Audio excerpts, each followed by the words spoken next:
Hey there, folks. I'm Matt Hansen, And I'm John Johnson. and you're listening to Planes, Trains, and Comic Books, the podcast where we discuss favorites we've reread, both classic and new comics we want to read, and everything else in between. And here's the comic we picked this week. Hey there, everybody. Welcome back to another episode of Planes, Trains, and Comic Books. This week, we read Hookjaw. Hookjaw! John, what is Hookjaw? Well, Hookjaw is about a killer shark. We would say a Jaws-esque shark, 20 feet long. And he has, hence his name, a hook, a spear hook in his embedded in his jaw. Actually, it's a gaff. It's a gaff. Oh, gaff. But okay. yeah. Pardon me. Get it right, John. It's important. Yeah, this book is a crazy, ridiculous, amazing book. I'm gonna throw that out there. I enjoyed this very, very much. It's one of those historical gems. You know, like sometimes you go back, you try to read Tales from the Crypt, and you're like, okay, like I get why people treasure this, but it's a little hokey, or it's a little boring, or whatever, or too wordy. This was none of that. This book was none of those things. It was extreme. That's the word that best describes this book. It's extreme. It's about, like we said, a fucking shark that eats people. Is a vendetta. Has a vendetta against people, likes the taste of people, and knows it. It knows that's a human. I like those. It also has like a will of its own. Like it remembers certain people and things, and it has smarts at times. And then besides that, just the whole setting of it being from the 70s means that the science on sharks wasn't really well researched yet. So when they say shark facts in this book, they are not correct ever at all. And in fact, they are just either made up or amazingly wrong. It's crazy. Well, this is not a scientifically accurate book for both, like, the animal facts, all animals, or half of the actual, like, the things that they do to, like, you know, the physics in this. The physics, like how, well, the idea of like how electricity works, or how scuba diving works, any of that shit, anything that requires any kind of science thing to figure out. Yeah, none of that science is accurate in this, and I find that fucking amazing. So and very enjoyable to read. I laughed out loud like 10 times while reading this book. So I will say that this book is 160 pages total, because this is the entire archive of every chapter and book of this comic. So we only read the first 50 pages for this, or we're only going to cover the first 50 pages of this. I actually read the whole book, because I was like, this is so fantastic. I can't just read the first 50 pages. I have to know what happens. So it gets even worse. I mean, like, worse in a good way. Like, it gets even more ridiculous and more absurd, we'll say. So we will say part of this is a product of its time. There is some very blatant racism in this book. There's definitely, like, very, very racist in the second half of the book, after the part that we read. Actually, yeah, you didn't read that, but they go to a Caribbean island where there's black people, and let's just say their accent isn't very nice to them. So yeah, there's a lot of stuff like that. Well, even in what we read, like the guy at the beginning of the book, and then the German guy later, it was very much like American. Yeah. The German, no one cares about that, but there was a Japanese fellow at the beginning where I was like, wow, they just went all out on this guy, huh?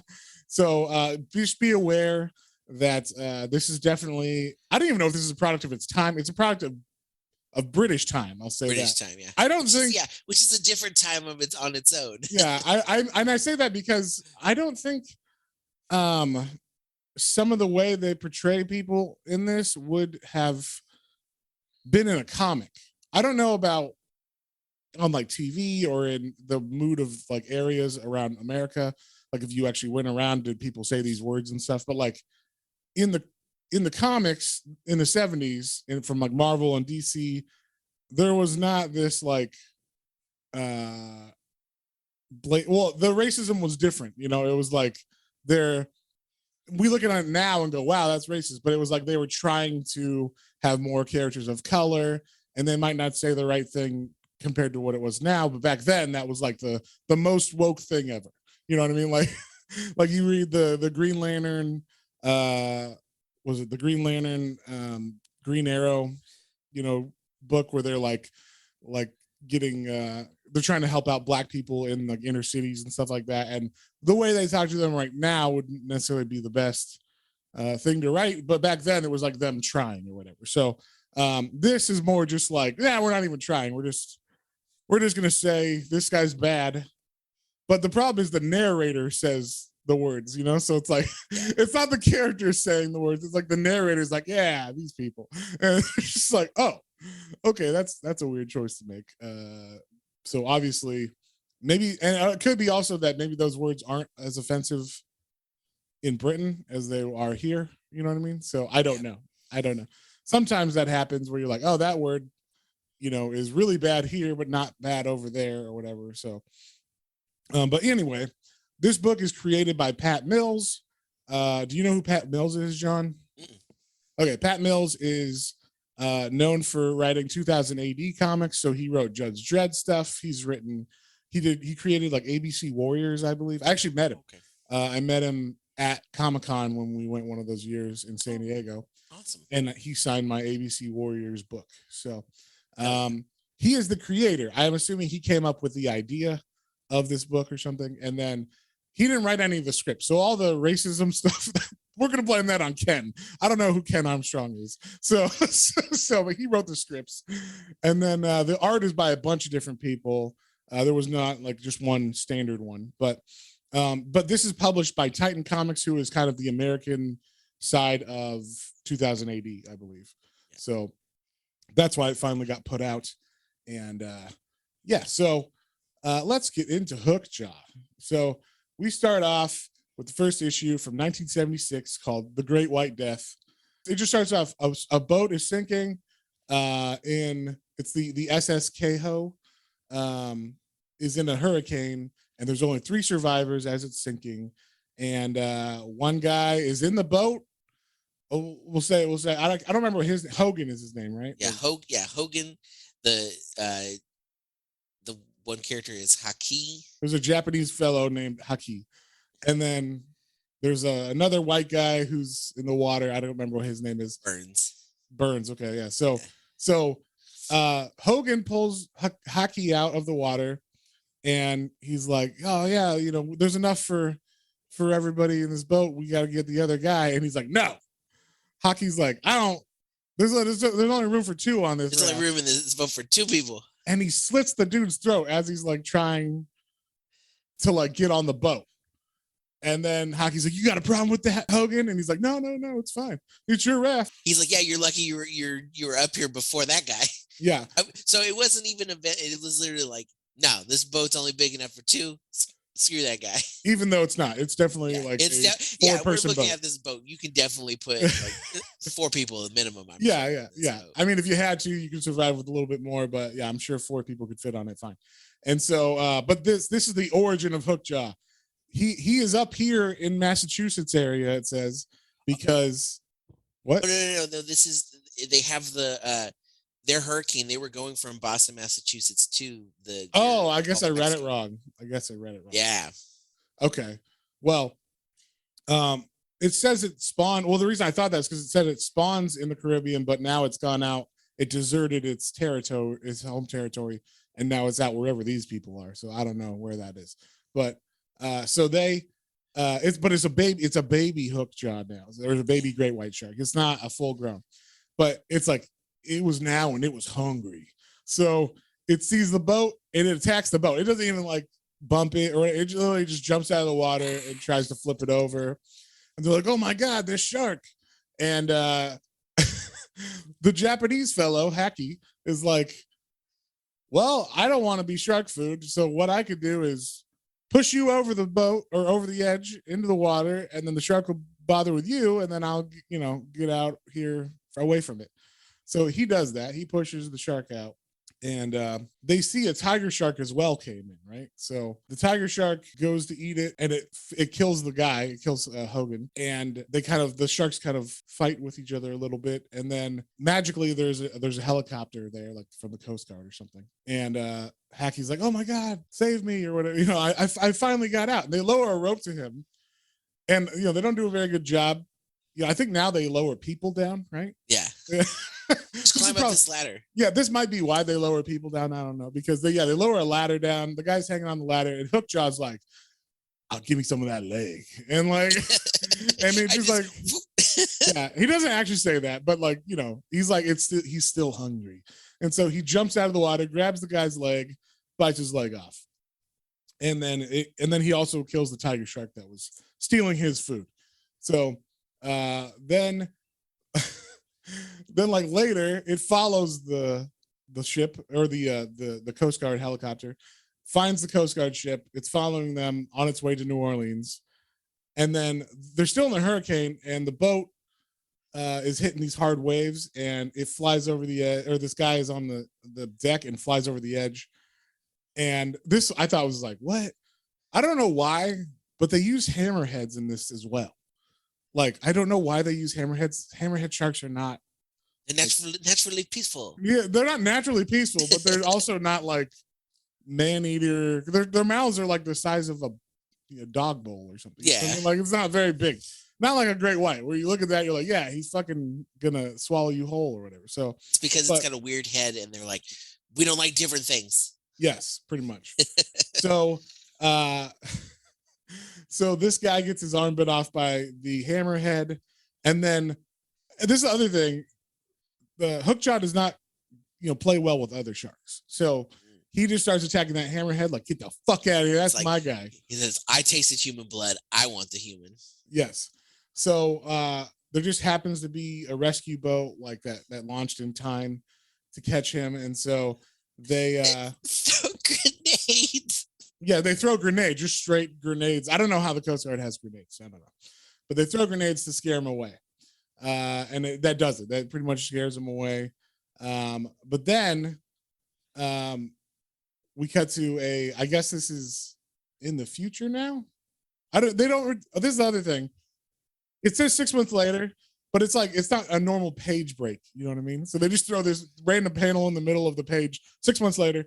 And then like, it's for economy. We should say that the way that this book is paced is like eight page stories, basically. So like sometimes there'll be like a full fleshed out story, and then it'll be like I'm gonna get you, shark.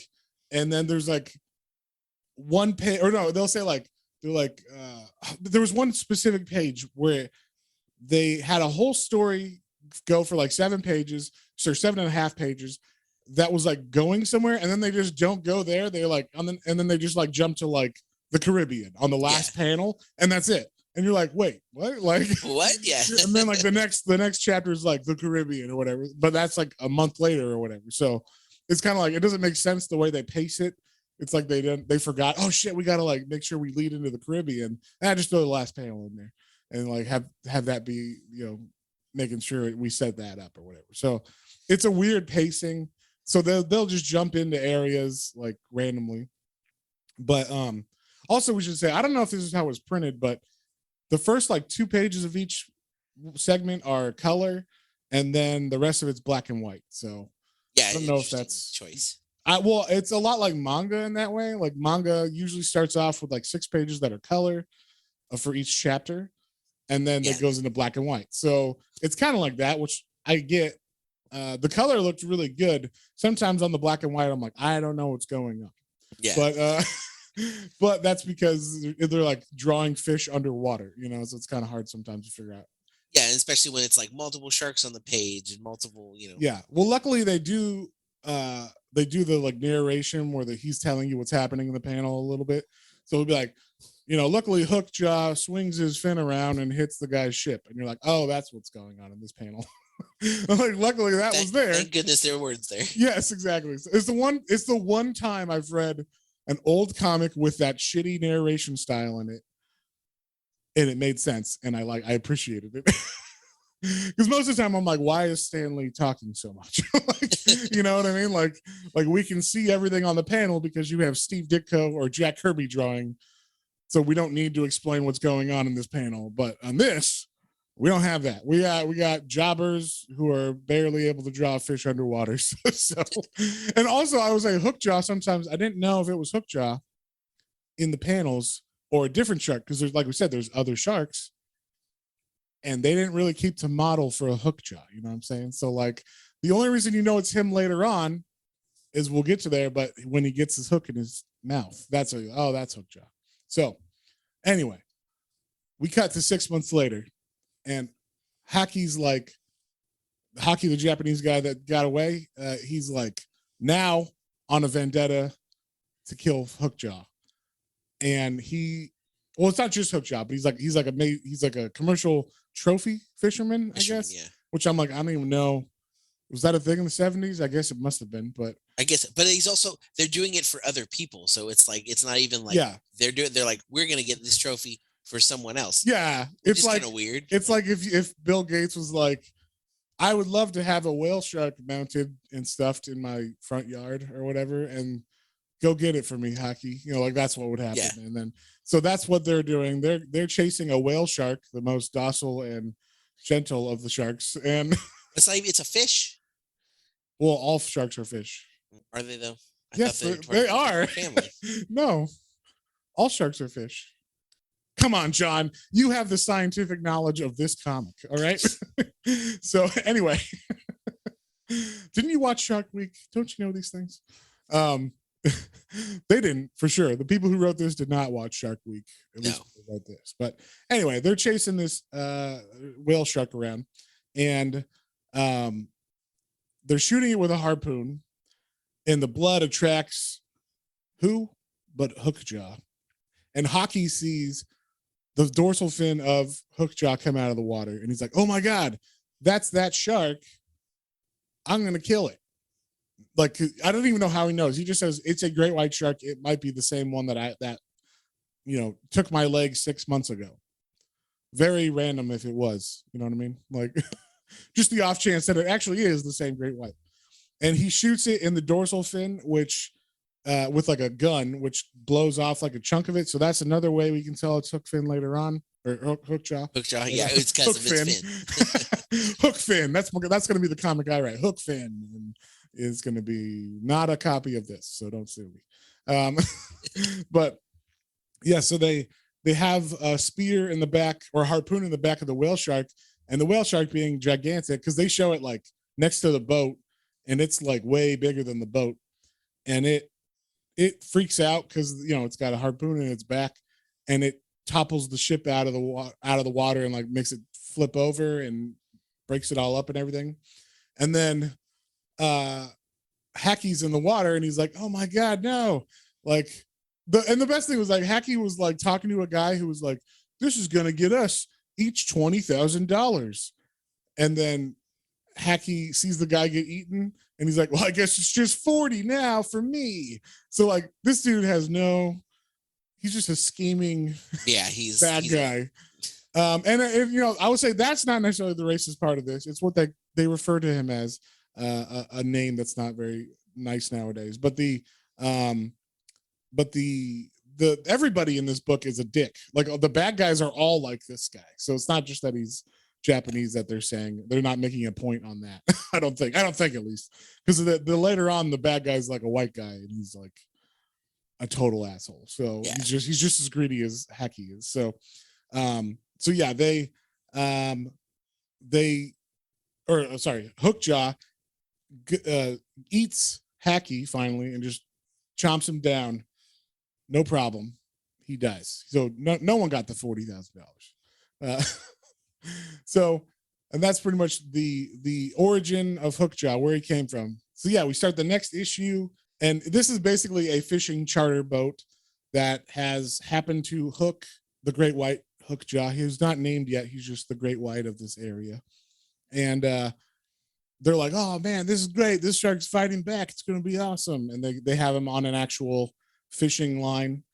And they bring him up to the ship. They go to gaff him, and the gaff, I guess the shark just like chomps down and breaks the stick of the gaff, like the wood part. So the hook of the gaff is stuck in his jaw, and it protrudes like through his mouth underneath his face. So he's got not only his mouth teeth, but he's got this giant like gaff barb sticking out of the bottom of his jaw. Hence the name Hookjaw. Which he will come to realize is there. And yes. he becomes aware of it, and he's like, oh, I have a deadly object underneath my They actually name it, like the narrator calls it his deadliest weapon, like his ultimate weapon. Like the shark is aware of his ultimate weapon and like will stab people on purpose with it, which is fantastic. So that's how he becomes Hookjaw. Is he, this is almost as good of lore as like Jason. How did Jason get his hockey mask and his machete and all that shit? And it's like you have to wait. You got to get to the issue or the episode or the movie where he gets it. You know what I'm saying? Like this is why is this called Hookjaw? And finally they reveal because he's got a fucking hook in his jaw. So and not just a regular hook, a giant gaff hook. So yeah.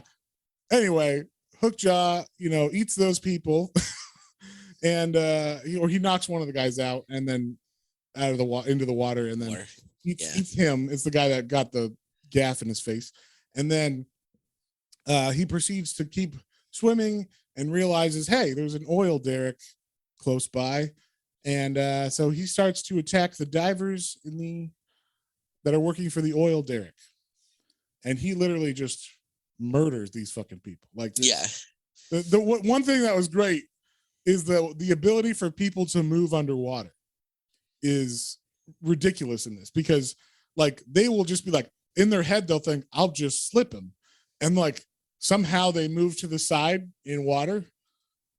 There's not really a way to do that because you can't push off anything. Yeah, they either have like fins on their hands and feet so they can move that fast or something, or they can force field push water or some shit. But like somehow they actually move. But one guy in this first page where he's attacking all the divers, he goes and he punches the shark, and he's like, that'll scare him off. And it does. For some reason he punches the shark in the face, and it actually makes the shark go like, I don't like that. Well, yeah, you know it messes up all their things. That's what they tell you. You just punch a shark, and it messes up their sensory things, and they're like, Maybe that's where this came from. Maybe someone read this and was like, that's real. That's the other thing. I feel like they wrote this being like, we'll say, the most accurate data we have, but also who cares if we make it up about sharks and stuff, because it's just stupid kids reading this. Yeah. And then there's like there's just a whole generation of children that read Hookjaw that have all these incorrect shark facts. So they believe I know all them about sharks. Let me tell you. It's like I just said that I wasn't thinking about sharks being fish. I feel stupid. Exactly. But I knew that. I know they're not mammals. They're cold-blooded. But anyway. Well, you got confused because it's the whale shark. Yes. You were thinking it's not a whale, it's a fish. Yeah. But yeah, I already knew that because I watched Shark Week, John. So I love Shark Week. Obviously not as close as me. Yes. The other thing that happens, here's like the first bit of science that I laughed out loud at. So the guy that punched the shark in the face is like, I got to get out of here. And, they're below the ocean. They're diving, scuba diving. So he runs up, or he swims up, I should say, up to the surface. And they're like, his buddy's like, oh no, he's panicking. The decompression will kill him. He's been in the deep too long. And then the next panel, he gets to the surface and he just explodes. He blows up from the decompression sickness, they say. I'm like, that's not how decompression works. It was the most ridiculous thing I've ever seen. I was just like, they actually, and it's great because it's like the page before was color. And then you turn the page when he's going to explode. And of course, because they couldn't show some of this stuff in color. So I'm sure they had to plan, like, what can we show in the colors parts? And it's like a shark ripping off an arm, or a shark, just blood in the water, or whatever, or the shark's fighting. But then whenever they get really gory, they just make sure it's in the black and white section so you can't, there's no blood or whatever. Also, it says that this book was banned in Britain. I don't know if how long, or if it, was and then wasn't, or what. I don't know what happened, but apparently in the 70s this was too salacious. Too much. Well, yeah, some kids reading that and it's like, oh my gosh, what? Mom, some fucking narc. Just, Mom, this shark book is bloody. So this is where we meet the main cast of this book. Finally, we've established who Hookjaw is, how he got his hook in his jaw, and now we're introduced to the two main characters, I guess would say. The bad mean guy who's like the head of the oil derrick. He's the owner of the oil derrick.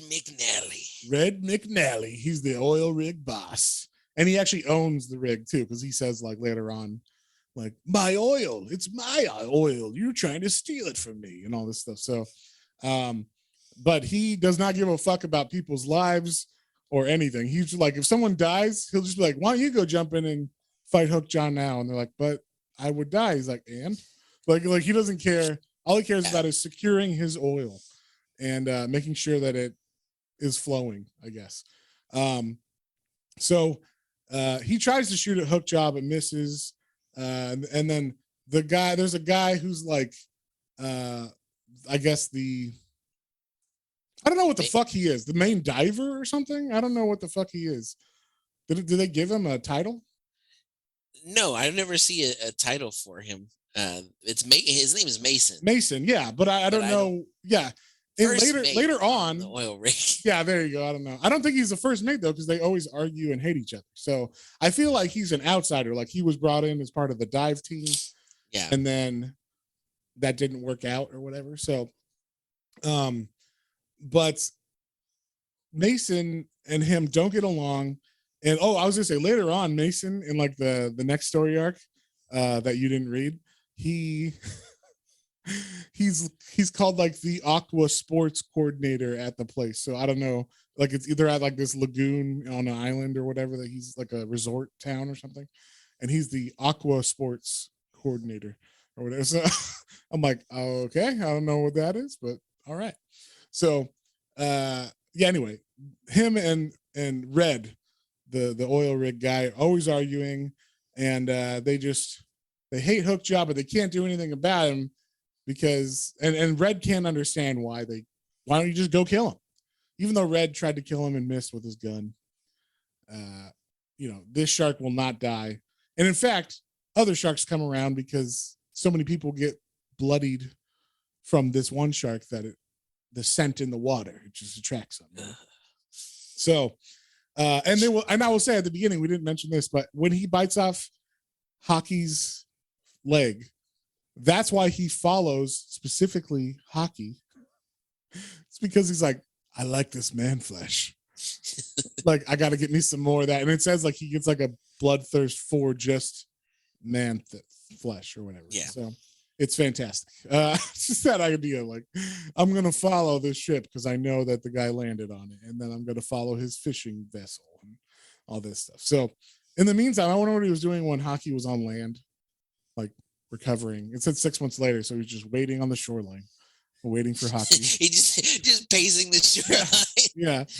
But anyway, we cut back to this oil derrick, and we start the next little chapter of this. And the oil derrick has struck oil finally. They've been trying to get to the oil pocket, and they finally do. And this is great. I don't think this is actually what happens in ocean oil derricks, but they make it like it's an old west oil derrick, like There Will Be Blood style oil derrick. It literally just starts. It looks like an old school one oil derrick, like from that movie, and it just starts gushing oil out of the top of it in the middle of the ocean. So I'm like, that can't be good. I mean, I've seen oil derricks have oil blowing out of them, but usually it's like right when they hit, and it's not like this, like it's supposed to do that. It's like someone's trying to cap it, and a little bit squirts out while they're trying to cap it. You know what I mean? Like it's not literally like we hit it, let it flow until like for days until we can get it capped, underneath or whatever. Like, yeah, I'm sure it'll be fine. Nothing. Yeah, it's all good. Don't worry about it. So they hit oil, and then there's some like, I don't, who are they? They're like they're press, The mail. right? The mail, that's what it is. It's the mail. Yeah. So a mail boat comes, and I'm like, where did they get this shit? You know, like a mail boat? Is this a post office mail boat? Like, did they this British They post gotta office? send letters back and forth to their loved ones. That's true. Yeah. Well, I also was just saying Mason is supposed to be British. I don't know if you knew that, but they call him a limey a bunch of times in later issue, the ones that I read later on or whatever. So I think he's supposed to be British. Obviously, all the bad people are supposed to be like American in this, like greedy asshole Americans or something. So oh yeah, they talk about the Texas oil tycoon. yes, yeah. So the mail people, they're like, hey, we got your mail, and then they're like, hey, there'll be a lot of, I guess, mail going back and forth because you now you actually have something to write about because we hit oil and we're just letting it flow into the water. And and I guess Hookjaw's like, that boat's small enough, I can take it. And it hits the boat and puts a hole in it, knocks it over. And it's kind of like Jaws. Like Jaws is so big, you know, he can break through the orca's bow or whatever, you know. Yeah. That's basically Hookjaw. And I want to say, is this before the movie Jaws, right? This is before that. Yeah. Didn't Jaws come out in like 79 or something like that? Or 8? No, 79, I think it came out. I think so. Something like that. Oh no, Jaws came out in 75. Oh, really? Okay, then never mind. So this is, yeah. Never mind. We know where they got this idea. Yeah, we know where they got the idea. I was gonna say, did they steal it from Hookjaw? But no, this is better than Jaws. This is, like I said, this is like Jaws 4 if Jaws 4 was much better. Like like if they made up the extremeness of Jaws 4 a little bit more in the dialogue, it would be better. It would be more like this. So anyway, the male people literally just get torn up. They're fucking dead. Like they show Hookjaw. This is great too, I thought. I don't know what you thought about this, but there's a technique in some manga comics, like whenever you're showing the kill scene or the bad guy when they first are gonna fight, the bad guy is drawn like 10 times bigger than they actually are to give the sense of like ominous, threat or whatever to the reader. Well, in this, Hookjaw will go from regular great white size to, they say he's 22 feet long, which is probably a pretty big great white. But when he's going to kill some people, sometimes they literally, like he is 40, he's looked like the Meg. Yeah. Like his mouth is 4 times larger than a human. So when he's, no, I was just saying, he opened his mouth and it's like, oh, the person could just like fall and disappear. That happens. That happens in this comic. It's like ridiculous. Like they show this male guy getting eaten by Hookjaw, and he's literally just swallowed. Like Hookjaw bites his legs off, but his legs are like little toothpicks in his teeth or whatever. Like, you know what I mean? Like he's so much bigger than he actually is, which I thought was fantastic. I just enjoyed that part of the art. But they're like, Red, the foreman, is like, oh, now that Hookjaw's distracted because he's eating the male people, that now we should go down and put the valve in to cap off the line that's just spraying oil into the water. So that you have to go down in the water to it's not above water like a normal one. It's, you got to install the valve under the water, which makes no sense. The valve's not even installed yet. Yeah. Like you should have planned this beforehand, put the valve in, and then, had a remote control turn it or something, No, we'll just let it spill into the ocean. I don't know if you know this. Fish and sharks, they love oil. They love oil. So they go down and they use something I didn't even think was around in the 70s anymore. They use, what is it called? A bell, a diving bell, they call it, to go down. And do you know what a diving bell is? Is that the thing that you ring when you are ready to come up, or? No. I don't know. Oh, a diving bell was like the first submarine, we'll say. Like it basically was the shape of a bell, and like a person would go under it and it would hold the air inside of it, and then it goes down, but it's open on the bottom generally. That's to trap the air. This looks like a mini sub, so I think they got the word wrong maybe. But they're like, get the diving bell. We need to go down there. And so the divers are diving, and I guess McNally, the Red, the foreman, is in the diving bell, like keeping an eye on things happening. And the divers see Hookjaw coming because he's done eating those people, and they're like, "Don't worry, the oil will block the oil will block the shark's view, so we're like cover. We have cover from the oil." So, and I was like, "But oil doesn't mix with water, so it would just Yeah. float to the No. top." Wait, what are you talking about? Yeah, I don't know anything. Anyway. And then one of the divers is like, it's so dark, I can't see anything. I got to get back to the diving bell. And he just swims into the shark's mouth. Like, Yeah, and this the is what shark, oh yeah, what were you going to say? no, this is what we were talking about. Like Yeah. he just swims for it, and he like just basically would be swallowed whole, as big as they make him look Yes. in this panel. He's putting his hand out like he's blind, like in the water, like, well, let me just feel around for that diving bell.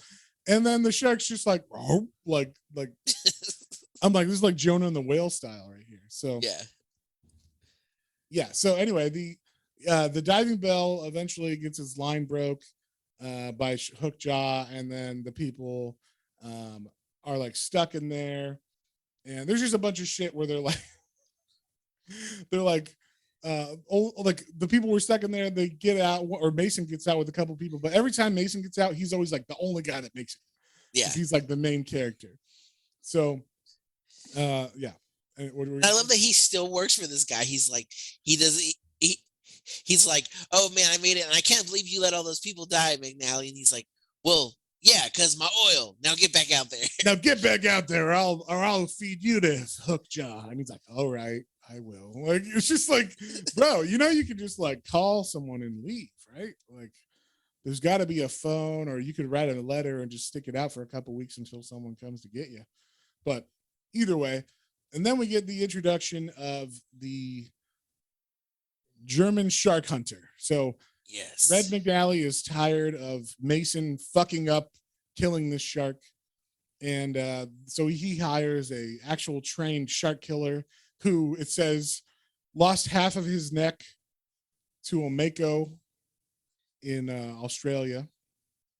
And this is where he keeps calling people Amerikaners.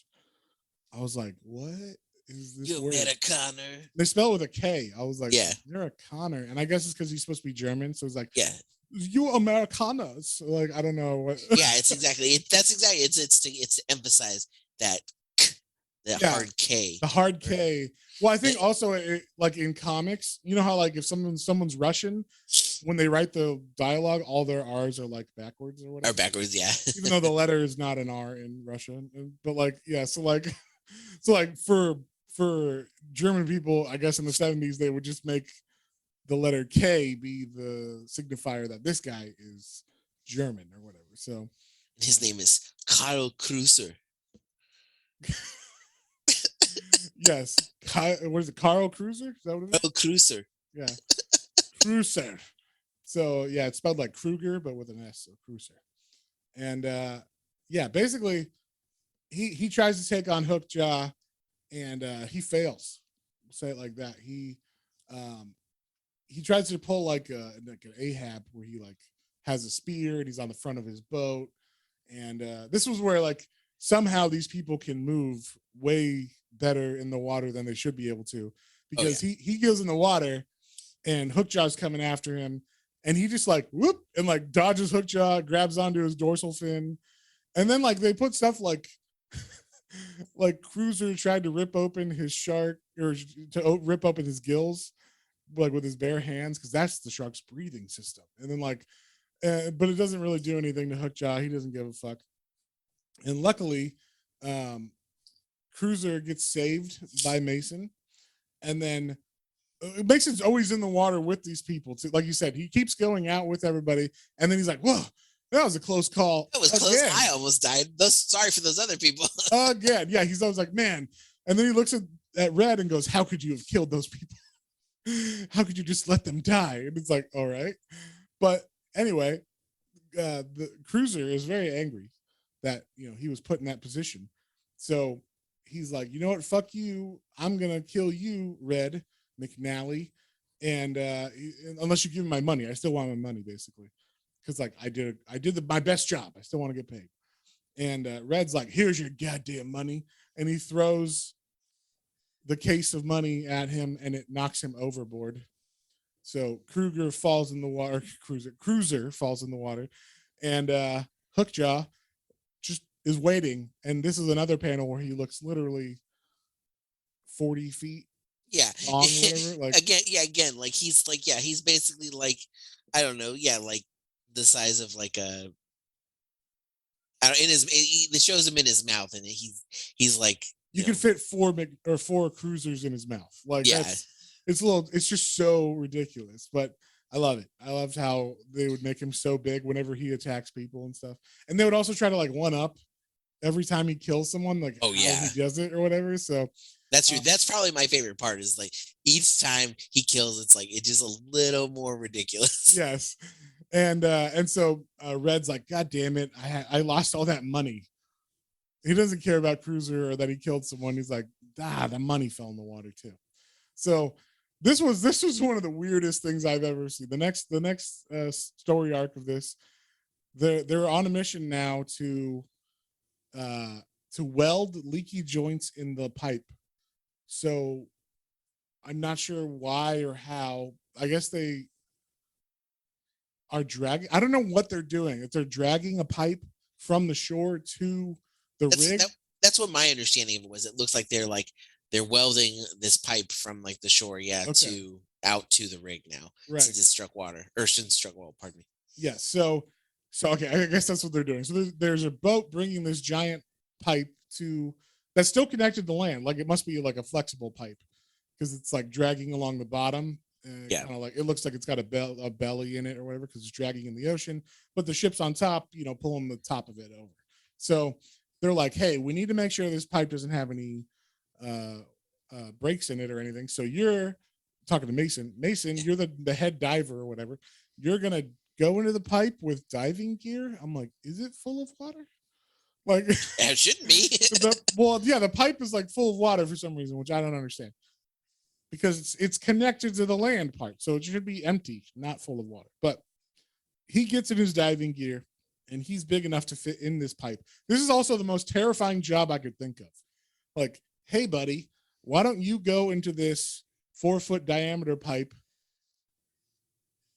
800 feet into it, and make sure there's no leaks, and it's pitch black, and there's a giant shark that's, gonna get attracted to you or whatever. So, but they're like, don't worry, Mason, you'll be fine. We have a diver who is going to monitor the line while you're in there, and if he sees Hookjaw or anything, he'll tell you. And he's in a cage, so he's not going to die because he's in protected. A shark cage. Yeah, this is one of my favorite deaths, I think. This was amazing. I was like, fuck yes.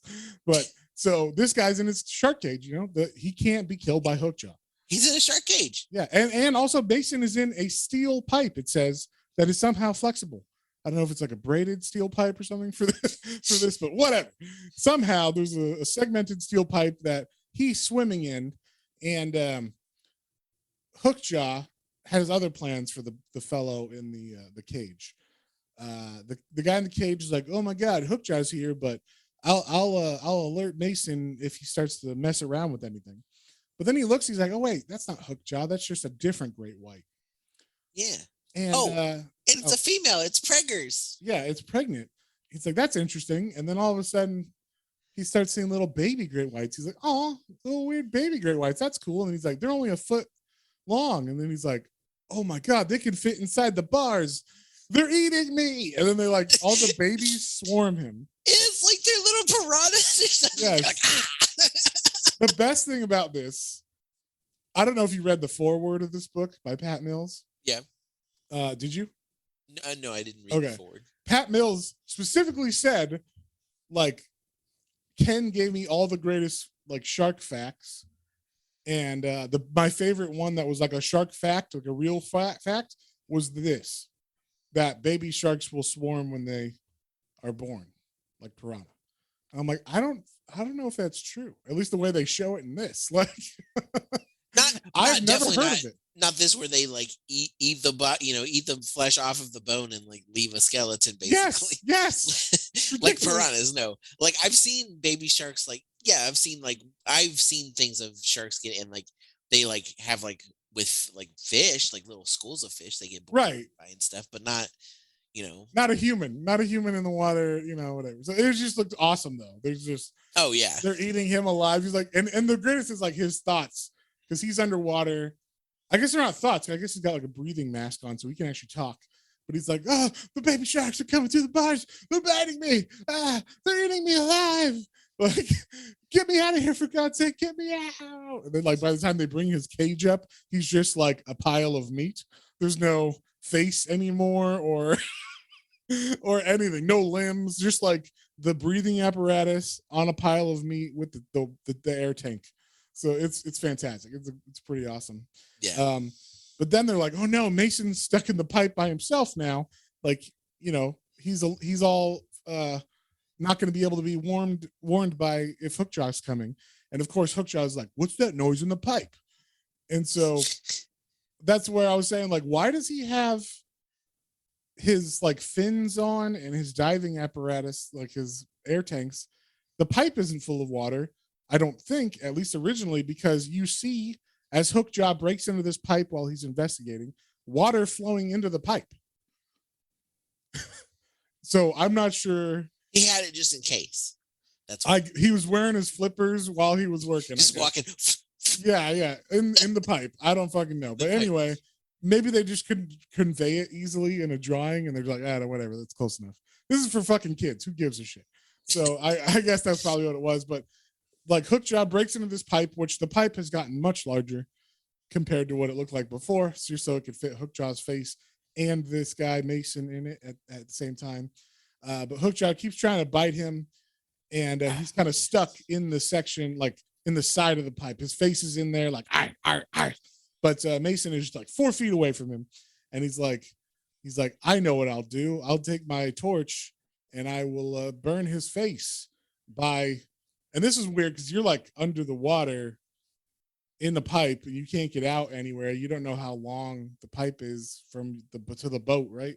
Yeah. So he takes off his breather and he's like, I'll use it like a flamethrower, like the air, the oxygen and everything. And he says the mixture of oxygen and helium ignited underwater. He ignites the mixture of oxygen and helium. I have a couple questions. I was just like, wait. Oxygen and helium. Is that where did they use helium into air tanks back in the day? I was like, I thought it was oxygen and nitrogen. That's what I thought. So I'm like, one, that's not the correct gas for that. Two, helium don't burn at all. So that's not a mix at all that would work. And then 3, they're underwater.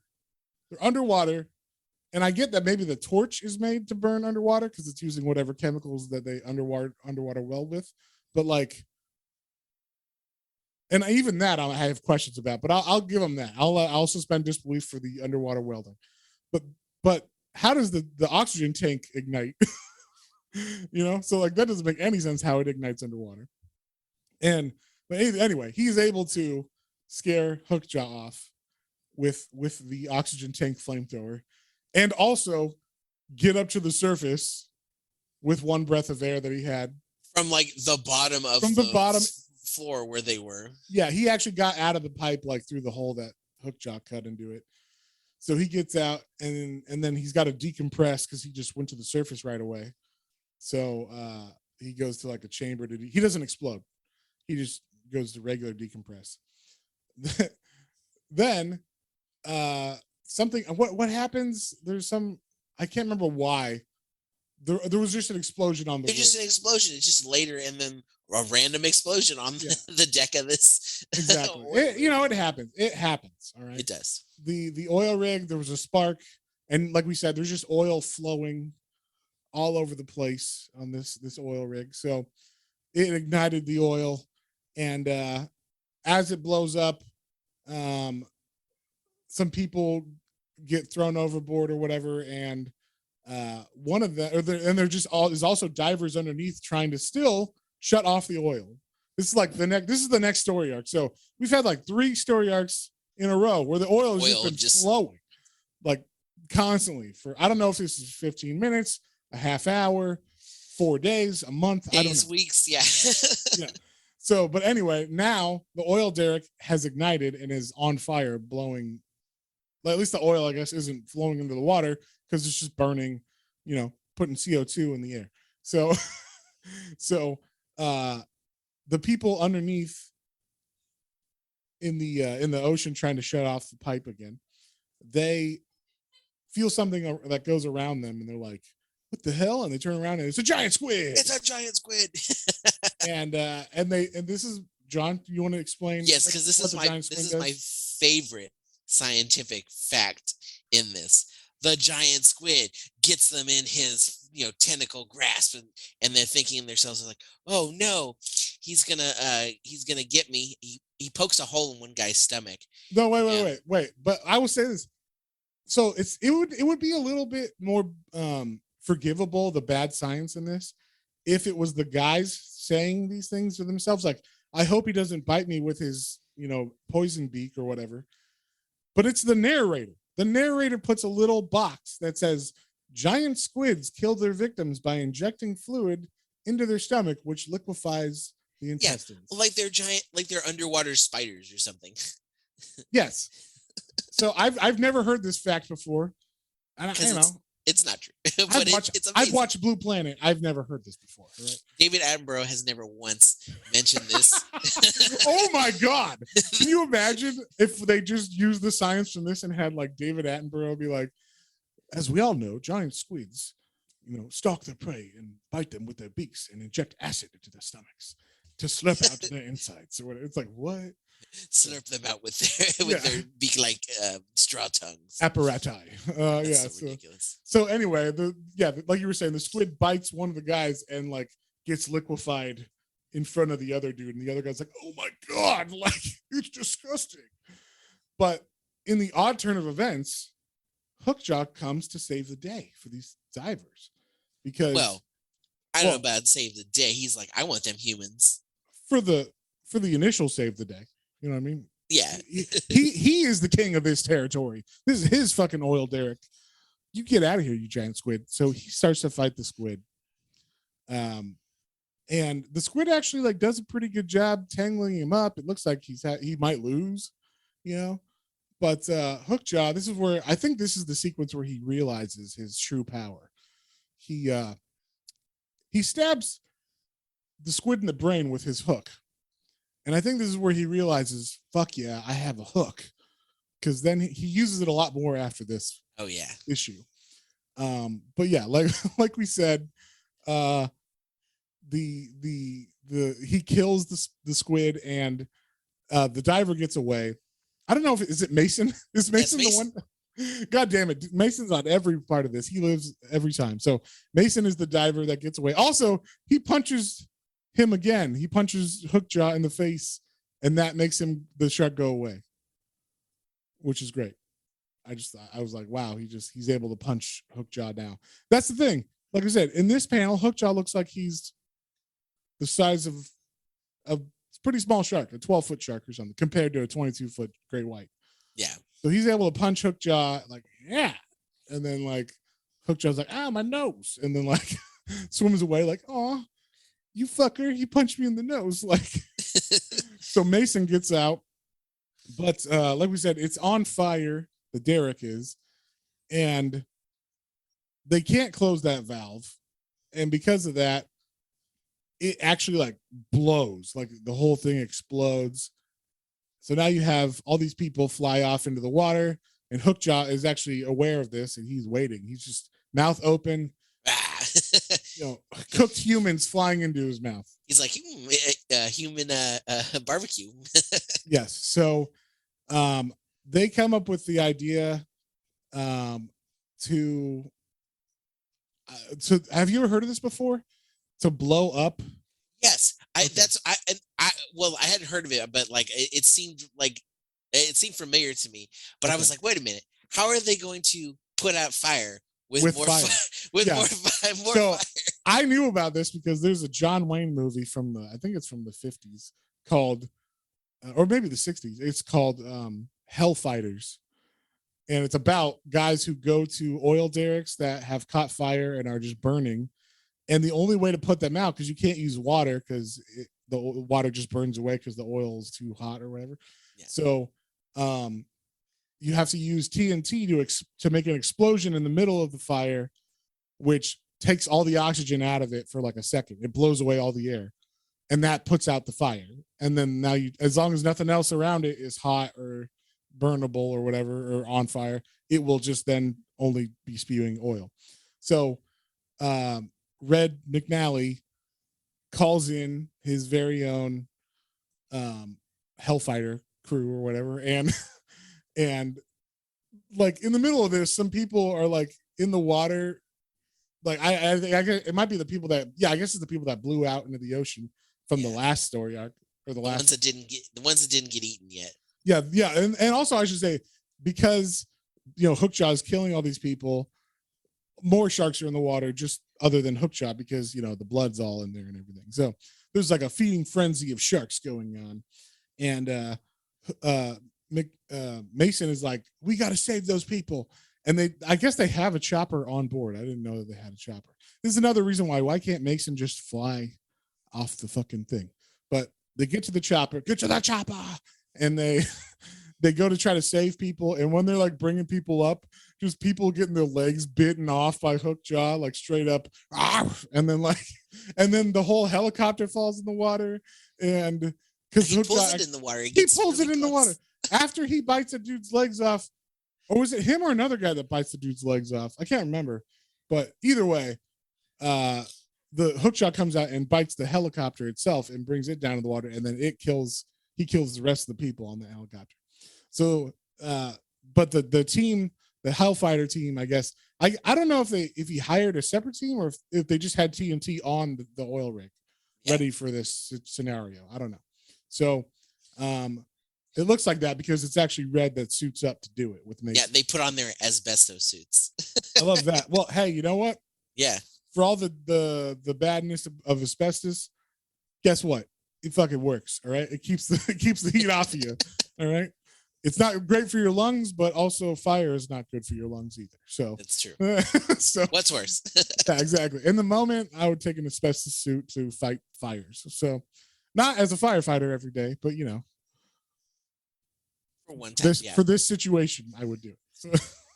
So they get the TNT. They're like putting it into the fire, and it actually goes off too early. So they blow up. It does put out the fire, but it blows up, and then they all fly off. And Mason is able to save Red. Because of course, why would he? This is the most ridiculous thing. He's got Red in his hands. Red is floating in the water unconscious. He hates this man, but he's like, I can't let him die. So Mason is like, I'll save him. And he grabs Red, and Hookjaw comes for the attack, but he goes, this is ridiculous. He misses them completely. And Mason goes, he went right past us. It must be the oil in the water that blocked his sensory canals. So he somehow can't sense you enough that he literally just whiffs right by you. Whoosh right past them. So Red gets saved by Mason, and he's like, God damn it. Like, how dare you fucking touch me? I'm going to hire actual shark murderers to kill this. They call the Coast Guard now.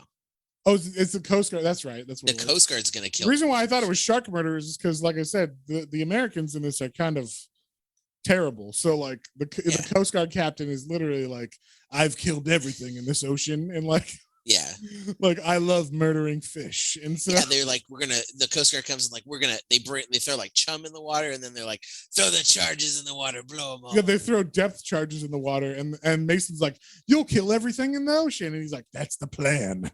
Ha ha ha. We're the Coast Guard. We hate sea life.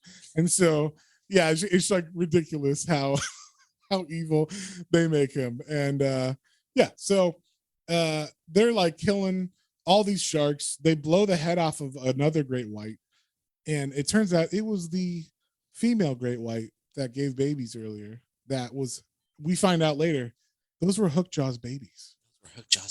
We didn't know that at the time, but they blow Hookjaw's wife's face off. And he is blind with rage. He is blind with rage. And he realizes, you killed my wife, and he fucking attacks the boat. They're like, hey, is that the right shark? They're like, hey, it must be. There's only one great white around here. And they're like, nah. Like Mason's like, no, I don't think it is. Like we can't see his face, but there's no fucked up dorsal fin or anything. And right when they say that, Hookjaw like bursts out of the water. He's pissed off. It was the blood of his mate that he can smell. And he goes and he flips over the boat that they were in. And well, he almost does. But they try to get a shot off first. They're like, get the machine gun. Yeah, they actually have like a Gatling gun on the front of this Coast Guard ship, which I thought was great. And they start firing. They start fucking shooting at him, and they're missing. They're not very good shots with this. And it doesn't matter. The shark jumps up and swallows the captain and the gun whole, it says. And that pretty much is the end of the Navy being there. Red and of course Mason get out of there.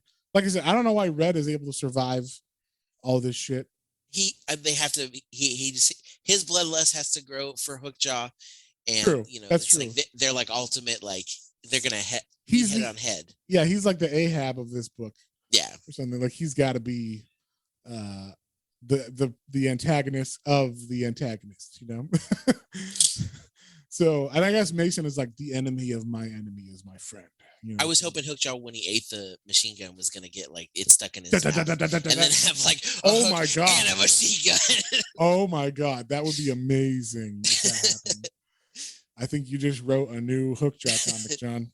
So this really did feel like Axe Cop or something, like the from the mind of a 5-year-old about what would happen if a rogue shark was going around. It's a little bit more structured than that, but like, when you read Axe Cop and it's like he's a cop with an axe and he's got a dinosaur T-Rex pet partner or whatever, and it's like, okay, you just kind of flow with what's going on, but it's got that same like surrealism, I guess you'll say, because you have to suspend belief so much about all the facts and everything that the shark can do and does.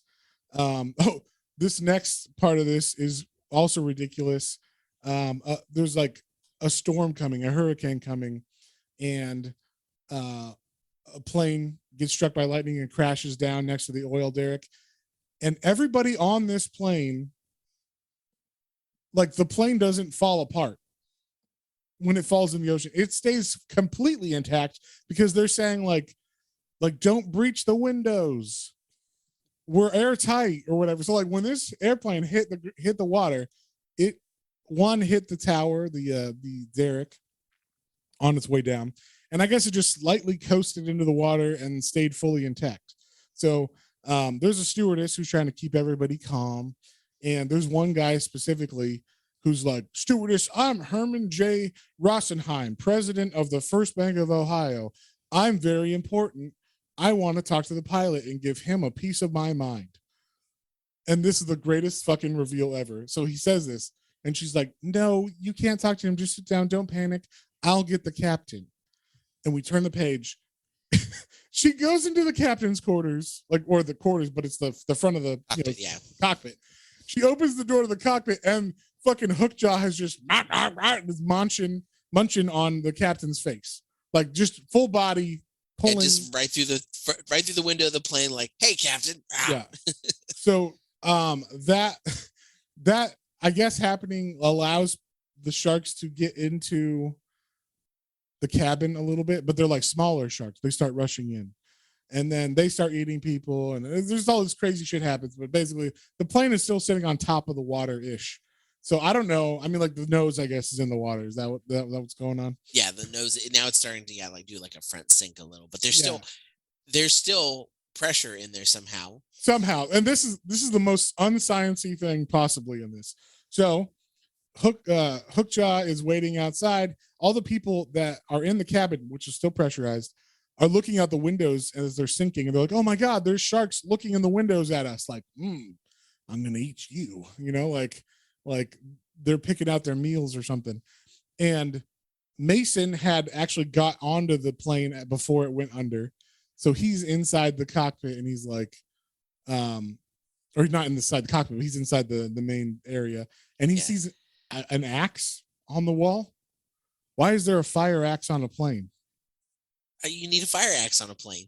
I guess he sees a fire axe, and it's not like an actual fire axe looking. It looks like a fucking Native American tomahawk or something. Like it literally is like a wood. Yeah, handle. it doesn't look like a fire axe. No. And so he's like, I got an idea. You know, you get all the women and children get to this section. I'm gonna blow the hatch.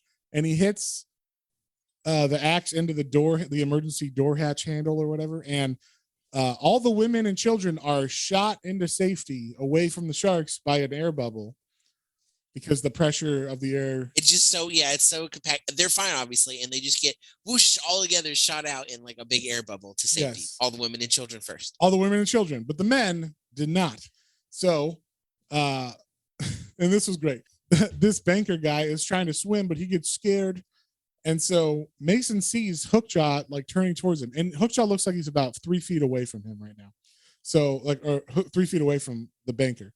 And so Hookjaw is about to eat him. And Mason's able to swim in time to put the tomahawk into Hookjaw's mouth as he's going to open it. He Which like is wedges now it long enough to like wedge it in between Yeah. and like have his mouth like wide open. Yeah. And he has his mouth wide open. It's like he wedges it in between like his 2 front teeth or something. Like there's a space there or something. Makes So- me think of the Rancor from Return of the Jedi. Yes, He puts the bone in there. Exactly. It's like, "Rah!" And so the banker gets like pulled into the shark's mouth, but because like we said, at times he's bigger than he should be, he just goes into the guy, into Hookjaw's mouth, and then is like, oh my God, I'm in the shark's mouth. I have to get out of here. And he like tries to use the axe as like leverage to pull himself out. And Mason's like, I don't pull the handle. And as he does, that was the only thing keeping Hookjaw's mouth open. So Hookjaw's mouth slams shut, bites the dude's arm off. Of course, Mason gets to the surface and is pulled out of the water.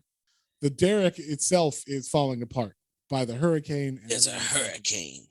And they get like, hey, we have to get out of here. We got to make one like I can't remember why they go in the water again. Do you remember why they go in the water? Oh, they're gonna secure what's left of the rig. Oh, that's what And, it is. like, They that's have to secure it with lines, like with cables or whatever. I guess to make it so it doesn't topple over. I guess, and they can like still come back for the oil or something. I don't know. Yes, but this has one of my favorite panels in this whole comic.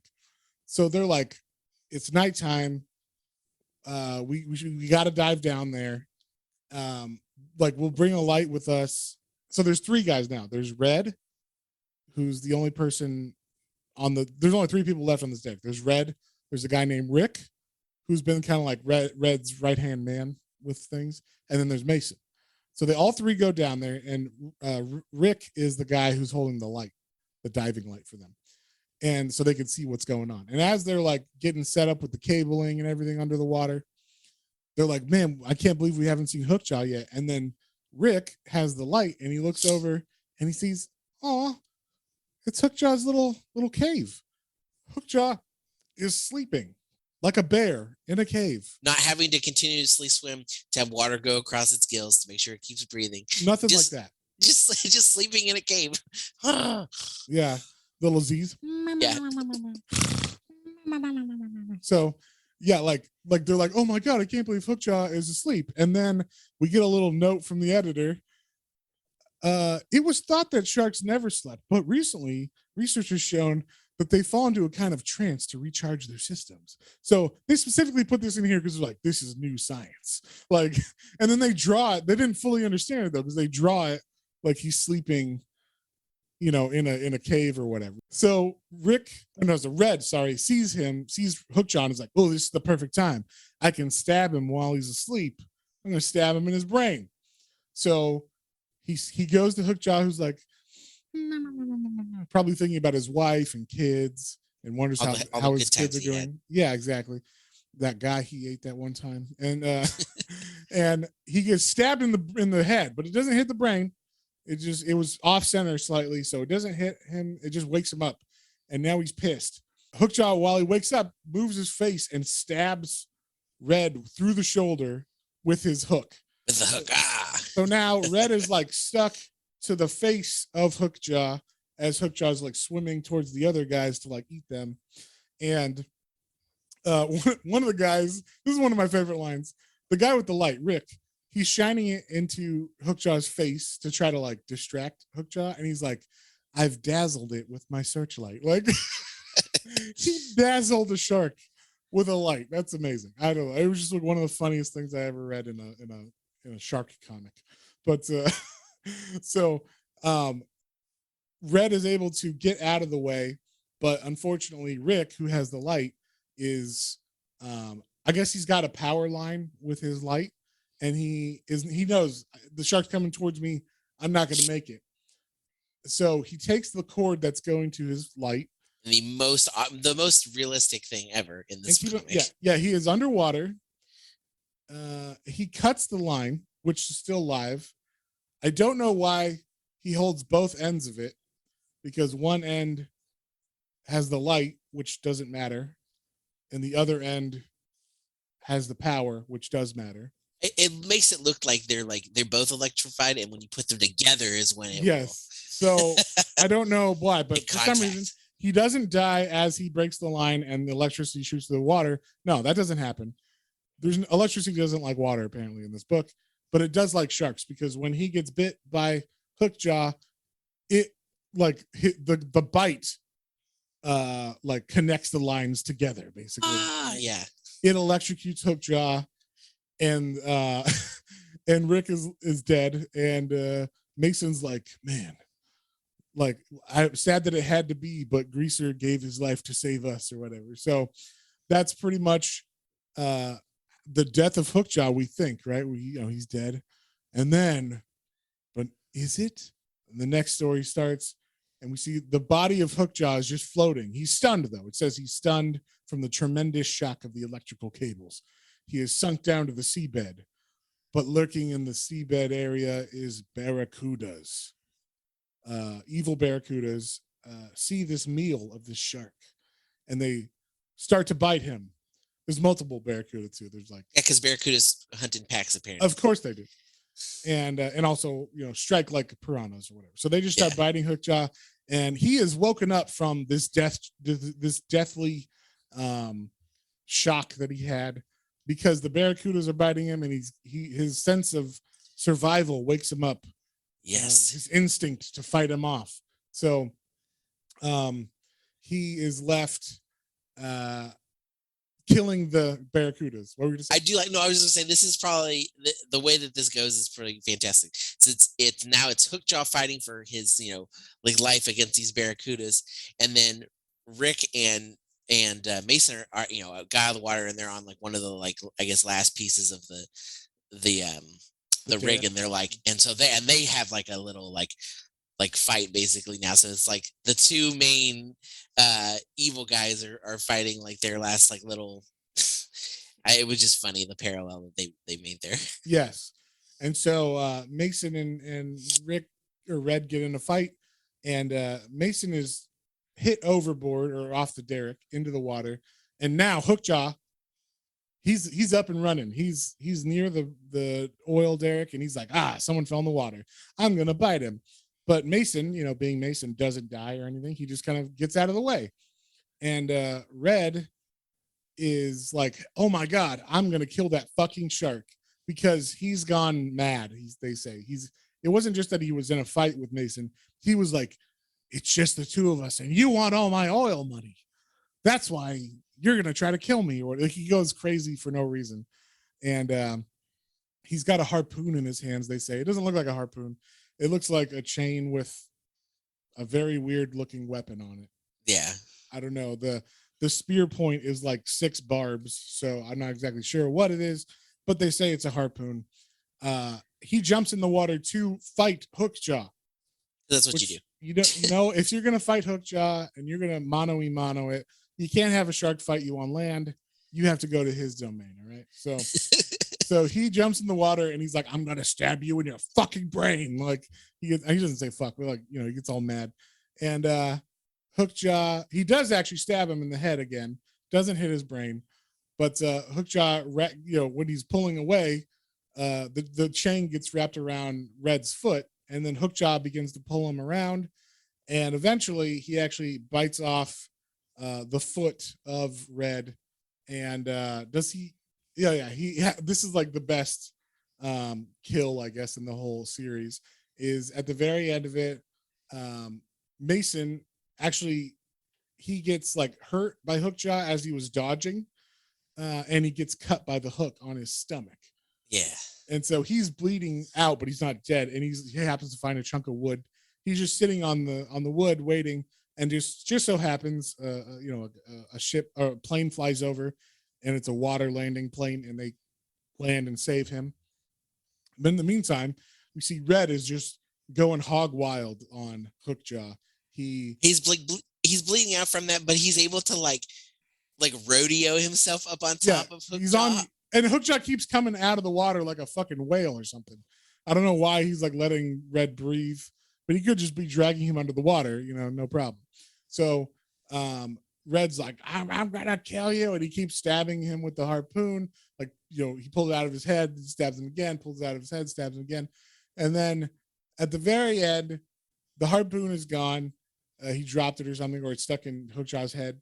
And Red's like, I don't need a harpoon to kill you. I'll do it the only way I can think of. And he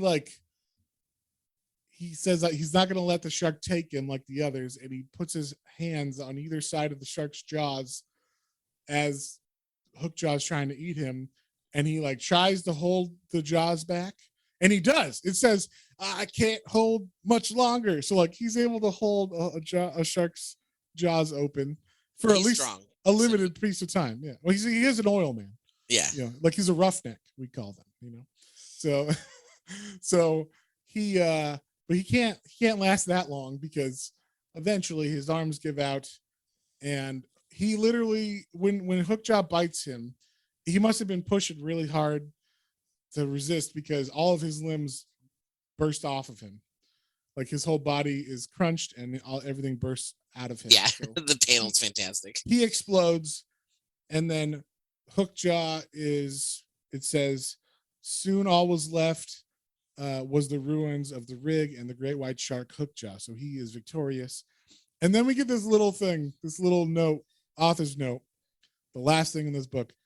Sharks cannot be tamed. They cannot be domesticated. They cannot be herded into game parks, and they cannot be exterminated. Jacques. Yeah. So it's like, wow. Okay. All right. And that's the end of the book. Yeah. So pretty amazing. John, what did you think? What would you give this book? I loved it. I love the back and forth. I love the ridiculous, not scientific stuff in this. I loved the, like you said, sometimes the black and white was a little hard, especially if there were multiple sharks or weird, like swimming angles. But this was like this is like a bad movie. It was a bad comic that was just so bad. This would be an amazing movie. And the rights to this movie can't be that hard to get, they can't be that expensive. You know what I mean? We should get the rights to this. I would be down to make this movie. But I loved everything about it. It was pretty fantastic. I'm gonna give this an 8. Like, this was just a fun read. Wow. Yep. That's amazing. This is just a fun read. I want more. I really want, like, we're definitely reading the newer one now.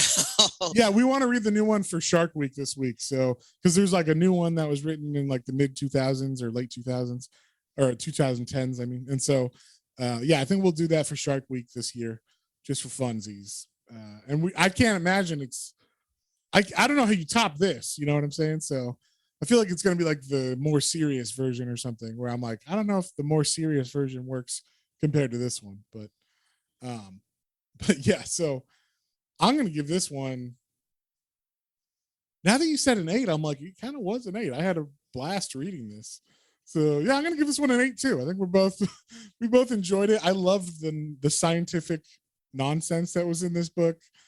And just like the straight face that it told you too. It was like the narrator saying, well, we all know that sharks love the taste of man flesh or whatever. And you're like, what? Like no. I forgot, there was one fact that I really wanted to say. I don't think it's in this one, but it's in the next story. The next story arc, when Mason's working at the resort town or whatever. There's some line where some woman's like, I don't want to get eaten by sharks. And they're like, don't worry. Sharks only attack men. 90% of all shark attack victims are men. So like, you don't need to worry, woman. And I was like, what? Don't worry your little head. What? Like, if sharks know I don't like women, that guy though, I'm gonna eat the shit out of him. So it's like, what the fuck? Just the facts of this book are amazing. And then the science behind like scuba diving and fire and how physics works sometimes just doesn't make any sense, and it's fantastic. So I would recommend this book for anyone who wants to read. Maybe like, this is a really good book to read an old comic. You know what I mean? Because like a lot of the old comics we've read are really hard to get through because there's so much text and dialogue and thought bubbles and narrator, text. But this, and I feel like, this, for the time, this was a really rare thing, had like, just enough narration, just enough thought bubbles, just enough dialogue to get across what they were trying to get across. So this would actually be like a good one for someone who's not really in the mood for like a serious book, but like to give someone as like, if they like sharks or they like kind of silly books or whatever, like this would be a great read for that, I think. So other than the racism, if the racism in this book is quite extent in the later on chapters after this story arc. So like I said, the resort town has some African American people that are natives that work there, and actually they're kicked off out of there by the evil owner of the resort, who is also American. So another greedy American is the bad guy of this resort town, and some of the African Americans have very, very, very racist accents, and they write them out in. Let's just. So yeah, it's one of those things. But yeah, that's pretty much it for Hookjaw. Next week, what are we reading, John? Next week, we're reading Chainsaw Man. Heck this yeah. is another one that you were like, oh man, it's like so bad it's good kind of a Potentially. read. So that's what I've heard. I read it, and I read it when I read Fire Punch, and I thought this is also a book we should do on this podcast. So we're gonna read Chainsaw Man Volume 1 next week, and so if you have any comments, questions, or suggestions, feel free to email us at Planes, Trains, and Comic Books, all one word, at gmail.com. Don't forget about our YouTube channel exclusives. We got a lot of good stuff coming out. We got our Twitter, Instagram as well, and our Coffee. If you if you like to have everything in one place, you can subscribe there. And if you so choose, you're welcome to donate to us. We got some extra tiers, some extra fun stuff only for subscribers now. So definitely check that out. kofi.com/Planes, Trains, and Comic Books, all one word. Yep. And we will see you guys on the next one. On the next one. Bye.